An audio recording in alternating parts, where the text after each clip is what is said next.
வணக்கம். விழிப்பாய் தமிழா வெற்றி நிச்சயம் என்ற விண்ணார்ந்த முழக்கத்துடன் மீண்டும் வருகிறது கவனகர் கர்ஜனை. வள்ளல் பெருமான் உபதேசித்த 6 பரிபாஷை சொற்கள் என்ன? பெருமான் உபதேசித்த 4 கட்டுப்பாடுகள் எவை என்பதெல்லாம் உங்களுக்கு ஐயா சொன்னேன். 4 வகை ஒழுக்கம், 4 வகை வெற்றி சொன்னேன். இன்னைக்கு வள்ளல் பெருமானுடைய உபதேசத்துல 3 கட்டளைகள் மிக முக்கியமாக சொன்னார். அது எல்லாருக்கும் தெரியும். சாதாரணமாக வள்ளலார்னு பேசினாலே அந்த 3 எல்லாரும் சொல்லுவாங்க. பசித்திரு, தனித்திரு, விழித்திரு. இதுதான் 3 கட்டளை. இதில் பார்த்தீங்கன்னா 3 முதல் எழுத்தையும் சேர்த்தோம்னா பசித்திரு பா, தனித்திரு தா, விழித்திரு வி.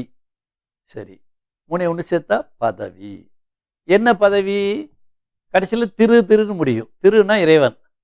இறைவனை அடையும் பதவி கிடைக்கும் என்பது தான் பசித்திரு, தனித்திரு, விழித்திரு அப்படின்னு சொன்னார். பசித்திருனா என்ன? பசித்திருனா 2 விஷயம். வயிற்றுல எந்நேரமும் லோடை ஃபுல்லாக வச்சிருக்காம வேளா வேலைக்கு தின்னுக்கிட்டு இருக்காம, பசிச்சா சிறிதளவாக உணவை எடுத்துக்கிட்டு எப்பயும் வயிற்றுல கொஞ்சம் பசி இருக்க மாதிரி வச்சுக்க.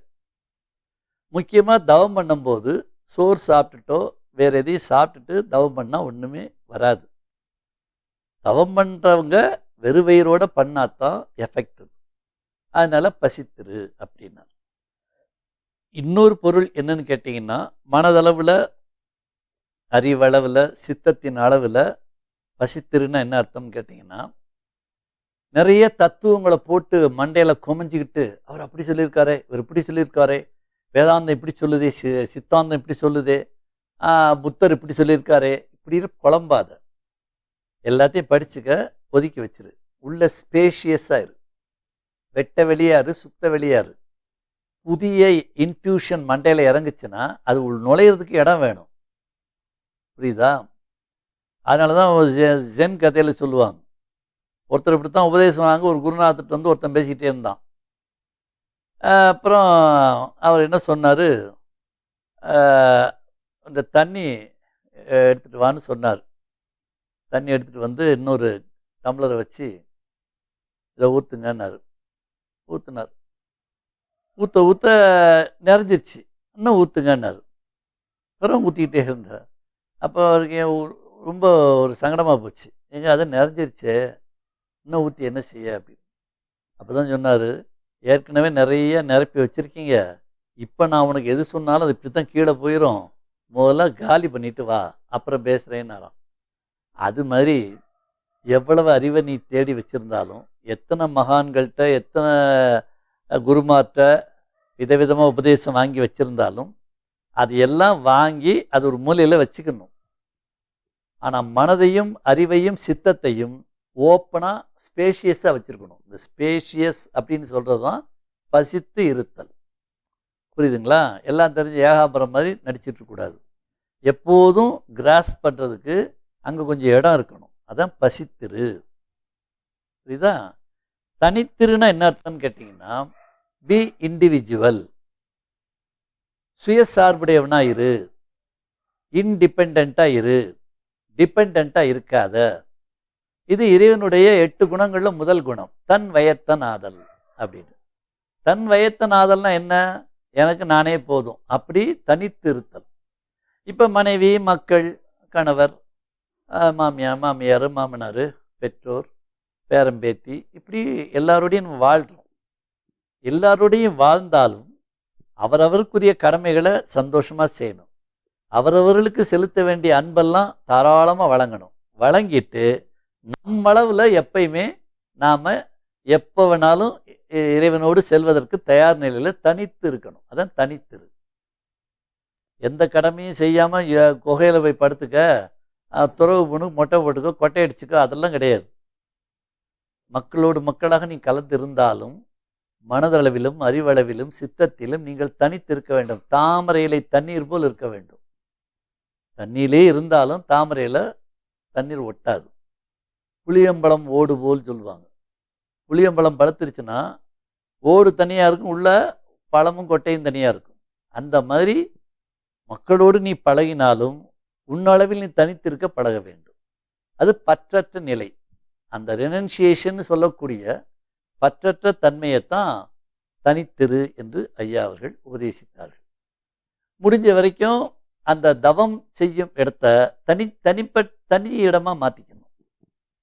அதுல கூட்டா உட்காந்து தவம் பண்றது அதெல்லாம் விட்டணும். அவங்கவுங்க தவம் பண்றதுக்கு தனித்தனி ஒரு கூண்டு மாதிரி வச்சுக்கணும். இந்த ரூம்குள்ள இந்த இடத்துக்குள்ள நான் தவம் பண்றேன்ற மாதிரி வச்சுக்கிட்டீங்கன்னா உங்களுக்கு எஃபெக்ட் நல்லா இருக்கும்.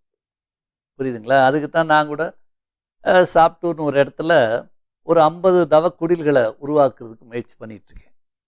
பண்ணியாச்சுன்னா யார் விரும்புகிறாங்களோ அவங்க தனித்து இருக்கலாம். அந்த பிரமிட் போட்ட ஒரு குடில் சின்னது தான், குடிலுக்குள்ளே போய் படிக்கும். அது மாதிரி ஒரு முயற்சி தனித்து இருக்கிறது எப்படி அப்படின்றத பழக்கிறதுக்காக ஐயா ஒரு முயற்சி பண்ணிட்டு இருக்கேன். அப்போ பசித்திரு, தனித்திரு. மூணாவது விழித்திரு. விழித்திருன்னா அதுவும் 2 அர்த்தம். ஃபிசிக்கலாக நீங்கள் தூங்குற நேரத்தை குறைச்சிக்க, சிவ சிந்தனையோடு இரு, சிவலயத்தோட இரு, மனதை கண்டபடி அலைய விடாம விழிப்புணர்வோடு இரு. இது ஒரு பொருள். இன்னொரு பொருள் என்னன்னு கேட்டீங்கன்னா, பி அவேர். உன்னுடைய விழிப்புணர்வு மேலும் மேலும் நுட்பமாக மாற வேண்டும். எல்லா வகையான விழிப்புணர்வும், கேட்பதில் விழிப்புணர்வு, பார்ப்பதில் விழிப்புணர்வு, சுவைப்பதில் விழிப்புணர்வு, உடல் உணர்வுகளில் விழிப்புணர்வு, நமது எண்ணங்களில் விழிப்புணர்வு. இப்படி இந்த 5 புலன்கள், 6வது புலனாகிய மனம், அதையும் தாண்டி இருக்கக்கூடிய அறிவு, அதையும் தாண்டி இருக்கக்கூடிய சித்தம், அதையும் தாண்டி இருக்கக்கூடிய நம்முடைய ஆன்மா, இத்தனையிலையும் விழிப்புணர்வு இருக்கணும். இந்த விழிப்புணர்வு மைனூட் ஆக ஆகத்தான் உங்களுக்கு அனுபவங்கள் எளிமையாக வரும். அதை அப்படியே லயத்தில் இருந்து இருந்து இருந்து பழகணும். நான் ஐயா என்னுடைய பயிலரங்குகளில் சொல்லிக் கொடுப்பேன். 3 வகை விழிப்புணர்வு வேணும். 1, தாமாக நிகழ்பவற்றில் விழிப்புணர்வு. இப்போ உட்காந்துருக்கோம், வெளியில் ஒரு நாய் குறைச்சது. இப்போ நாயை நான் குறைக்க சொல்ல, அது குறைச்சது. ஆனால் நாய் குறைக்கிறதுன்ற விழிப்புணர்வு இருக்கணும். அப்படியா, நாயா குறைச்சது, அவரா வந்தார் அப்படின்ற கூடாது. நீ ஒரு இடத்துல உட்கார்ந்துருந்தாலும் உன்னை சுற்றி எழக்கூடிய ஒலிகள், உன்னை சுற்றி உனக்கு வரக்கூடிய உணர்வுகள் எல்லாத்துலேயும் உங்களுக்கு மைனூட் அவேர்னஸ் இருக்கணும். இதான் தாமாக நிகழ்பவற்றில் விழிப்புணர்வு. நாமாக செய்பவற்றில் விழிப்புணர்வு. இப்போ நான் பேசிகிட்டு இருக்கேன், ஒவ்வொரு சொல்லையும் நான் விழிப்புணர்வோடு உங்கள்கிட்ட சொல்லணும்.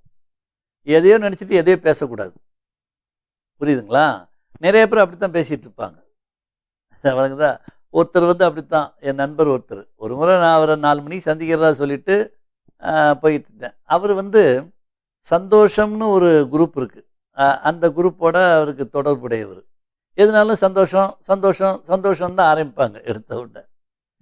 அப்புறம் போகிற வழியில் நான் ஒரு புது கார் வாங்கியிருந்தேன், அந்த காரில் தான் போய்கிட்டு இருந்தேன். இந்த மேம்பாலங்கள் கட்டிக்கிட்டு இருந்தாங்க. ஒருத்தர் டிராஃபிக் ஜாம் ஆயிடுச்சு. நான் ரொம்ப ஐயோ அவர் வர சொன்னார், டைம் ஆச்சு. நான் காரில் உட்காந்து டென்ஷனாக உட்காந்துருக்கேன். அப்புறம் திடீர்னு ஓப்பன் பண்ணி விட்டோன்னே எல்லா வண்டியும் கிளம்பும்போது பின்னாடி வந்த ஒரு நகராட்சி லாரி, ஒரு கலெக்டர் டிரைவரு டக்குன்னு என் வண்டியில் பின்னாடி இடிச்சிட்டார்.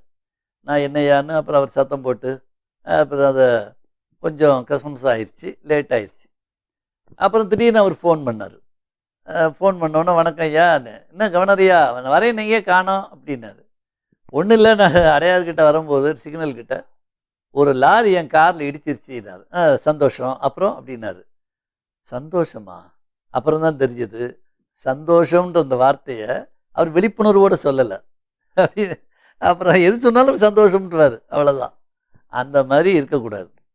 எந்த சொல் சொன்னாலும் நாம் சொல்வது, நாம் செய்வது, நாம் நினைப்பது எல்லாமே நமக்கு தெரிஞ்சு நடக்கணும். இதான் விழிப்புணர்வு, வேற ஒன்றும் இல்லை. அப்போ தாமாக நிகழ்பவற்றில் விழிப்புணர்வு, நாமாக செய்பவற்றில் விழிப்புணர்வு. 2 விழிப்புணர்வாச்சா? 3வது விழிப்புணர்வு என்னன்னு கேட்டிங்கன்னா, நம்ம ஒன்று செஞ்சிட்டு இருப்போம், பேசிகிட்டு இருப்போம், மனசு அதுக்குள்ளே 10 இடத்துக்கு தவிட்டு வந்திருக்கும். இது எங்கெங்கே போச்சுன்றதை நம்ம விழிப்புணர்வாக கவனிக்கணும். எதையோ நினச்சேன் எதையோ அப்படி இருக்கக்கூடாது. இதுதான் அதுலேயும் விழிப்புணர்வு இருக்கணும். 4வது, நாள்தோறும் இரவு உறங்கும்போது வரும் கனவுகளில் விழிப்புணர்வு. கனவு ஏதோ கண்டோம் அப்படின்னு இருக்கக்கூடாது. கண்ணை மேலே தூக்கி கட்டிட்டு நல்லா அப்படி தூங்குனீங்கன்னா கனவு லைவாக ஓடும், பிரேக் இல்லாமல் ஓடும். இடையில நீங்கள் ஏதோ ஒன்றுக்கு வருதுன்னு எந்திரிச்சு பாத்ரூம் போயிட்டு வந்து படுத்தாலும் கனவு கன்னியூ ஆகும், அழகாக கன்னியூ ஆகும். அந்த மாதிரி அதெல்லாம் என்னன்னு கேட்டிங்கன்னா, நாம் முன்பு பல உலகங்களில் பல பிறப்புகளில் வாழ்ந்த பழைய கதையை எடுத்து போடும். இனிமே வரப்போகிற காலத்தில் எங்கே போய் பிறந்து என்ன செய்ய போகிறோன்ற அந்த கதையை ஃப்யூச்சர் கதையும் எடுத்து போடும்.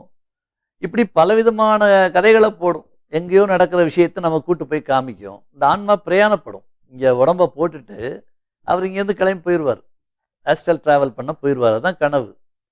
இந்த கனவை நம்ம கண்ட்ரோலில் கொண்டு வந்துட்டோம்னா, விழிப்புணர்வு கொண்டு வந்துட்டோம்னா, நமக்கு கனவு காணும் போதே இது கனவு தான் ஓடுதுன்ற ஒரு தன்மை, அந்த அவேர்னஸ் வந்துடுறதுனால அதிர்ச்சியே இருக்காது. அது இன்ட்ரெஸ்டிங்காக இருந்ததுன்னா பொறுமையாக பார்த்துட்டே இருப்பீங்க.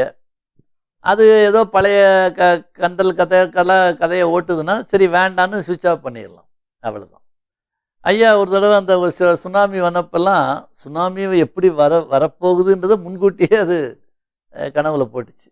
அப்போ அங்கேருந்து அப்போ மலேசியாவில் இருந்தேன். அப்போ ஃபோன் பண்ணும்போது பிள்ளைகள்ட்டலாம் சொன்னேன், இந்த மாதிரி ஒரு கொந்தளிப்பு வரப்போகுது, கடற்கரை பக்கம்லாம் ரொம்ப போகாதீங்க, இந்த மாதிரிலாம் நடக்குது, காரெல்லாம் அலாக்கா தூக்கி கொண்டு போய் தூக்கி வீசுது, அது மாதிரி ஒரு சூழ்நிலை எனக்கு அப்பாவுக்கு வருது, பார்த்து நடந்துங்க அப்படிலாம் ஐயா சொல்லிட்டு இருந்தேன். அப்புறம் அது வந்த பிறகு பிள்ளைங்க வந்து சொல்லிச்சு, அப்பா நீங்கள் சொன்ன மாதிரி தான் நடந்துச்சு அப்படின்லாம் சொன்னாங்க. முன்கூட்டியே சொல்லும். இப்பயும் சில சிம்டம்ஸ் வரப்போய் தான் நான் அப்பப்போ மக்களை உஷார்படுத்துவேன். சென்னையில் இருக்கவங்க எப்பயுமே அலர்ட்டாக இருங்க, எப்போ வேணாலும் கிளம்புறதுக்கு தயார் நிலையில் இருங்க, எப்பயும் உங்கள் 4 வீலரு காரில் டேங்க் ஃபுல்லாக இருக்கணும், ஃபியூவல் டக்குன்னு கிளம்புனா போகிற மாதிரி இருக்கணும். அதே மாதிரி உங்கள் தஸ்தாவேஜஸ் முக்கியமான பொருளெல்லாம் ஒரு பேக்காக எடுத்து வச்சுருக்கணும், வேணும்னா டக்குன்னு எடுத்து கிளம்புற மாதிரி தயார் நிலையில் இருக்கணும். ஏன்னா உங்கள் கவர்மெண்ட்டுக்கு அவ்வளோ ஐக்கியூ பத்தாது, ரொம்ப அப்பாவி கவர்மெண்ட்டு. தமிழ்நாடு வந்து நீ வந்து தேர்ந்தெடுத்து எல்லாம் டாஸ்மாக் குடியாரங்க ஒரு 40% சோறு சாப்பிடாம கக்கூசில் சாப்பிட்றவங்க இருக்காங்க. அவங்க தான் இந்த கவர்மெண்ட்டுகளை தேர்ந்தெடுக்கிறது. அவங்க இப்போ இல்லிட்ரேட் டெமோக்ரஸி தான், அதாவது பாமரர்களின் ஆட்சி. இது வந்து திருக்குறளே ரிஜெக்ட் பண்ண ஆட்சி. இப்படி ஒரு அரசு உருவாகக்கூடாதுன்னு தான் திருவள்ளுவர் சொல்கிறார். அது பூமிக்கே பொறுக்காதுன்றார். புரியுதா? அவர் என்ன சொல்றாரு பாருங்க, அதாவது கல்லார் பிணிக்கும் கடுங்கோன், முட்டாள்களால் உருவாக்கப்பட்ட அரசு. கல்லார் பிணிக்கும் கடுங்கோன், கல்லார்னா முட்டாள்கள், புரியுதுங்களா? ஞான சூனியங்கள், குடிகார பயல்க, எந்த அவேர்னஸ் இல்லாதவனுங்க, இவர்கள் தேர்ந்தெடுத்து அதனால் பின்னப்பட்ட அரசாங்கம். கல்லார் பிணிக்கும் கடும் கோன், கோன்னா அரசு, கடுங்கோன்னா மோசமான அரசு. கல்லார் பிணிக்கும் கடுங்கோன் அது வல்லது இல்லை நிலக்கு பொறை. நிலக்குன்னா நிலத்துக்கு, இந்த பூமிக்கு.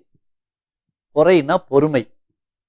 இத மாதிரி பொறுமையை சோதிக்கிற விஷயம் நிலத்துக்கு வேற ஒன்று கிடையாதுன்றாரு. நிலத்துக்கு இந்த பூமிக்கு கோபம் வந்துருமா, நீ முட்டாள்களாக சேர்ந்து முட்டாள்களை தேர்ந்தெடுத்தீங்கன்னா. அவன் மொள்ள மாதிரி முடிச்சவைக்குன்னு தெரியுது, தொடர்ந்து நீ தெரிஞ்சே எம்எல்ஏவை தேர்ந்தெடுக்கிற, எம்பியா தேர்ந்தெடுக்கிற, அவனே மந்திரியா வாரான், அவனே மறுபடியும் கொள்ளையடிக்கிறான், அதையும் நீ கேட்டுக்கிட்டு இருக்கேன்னா, அப்போ இந்த மாதிரியான இல்லிட்ரேட் டெமோக்ரஸி என்பது பூமிக்கு பொறுக்காத விஷயம் அப்படின்னு தமிழ் திருமறை சொல்லுது. அதனால தான் உனக்கு மழைனாலும் போட்டு சாத்துது, புயல்னாலும் அடி தான் சாத்துது, அப்புறம் இப்போ கொரோனா வந்து அடிக்குது, இன்னும் என்னென்ன வந்து அடிக்க போதோ தெரியல. நீ இது நல்ல பூமியாக ஞான பூமியாக இருக்க போய் நிறைய சிவபக்தர்களும் அடியார்களும் நல்ல ஞானவான்களும் மகான்களும் இந்த நாட்டில் இருக்க போய் தான் இன்னும் நீ பொழைச்சிட்டு இருக்க. இல்லாட்டி குடியாரப்பையில் உனக்கு இந்த கதி என்னமோ ஆயிருக்கு நேரத்துக்குள்ள. ஏதோ தப்பிக்கிறதெல்லாம் நல்லார் ஒருவர் உளரில் அவர் பொறுத்து எல்லாருக்கும் பெய்யும் மழைன்னு தப்பிச்சிட்டு இருக்கீங்க.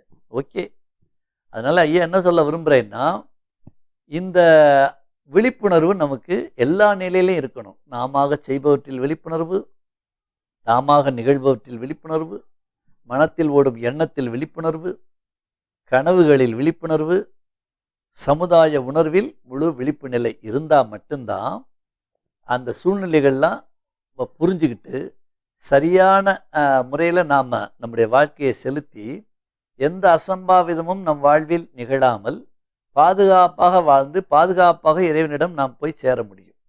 எனவே இந்த ஐயா சொன்ன பசித்திரு, தனித்திரு, விழித்திரு என்ற 3 கட்டளைகளை நன்றாக புரிந்து கொண்டு திரு என்ற அந்த பதவி அடைவதற்கு நாம் எல்லாம் முழு முயற்சி செய்தல் வேண்டும். மீண்டும் நாளை சந்திப்போம். நன்றி, வணக்கம்.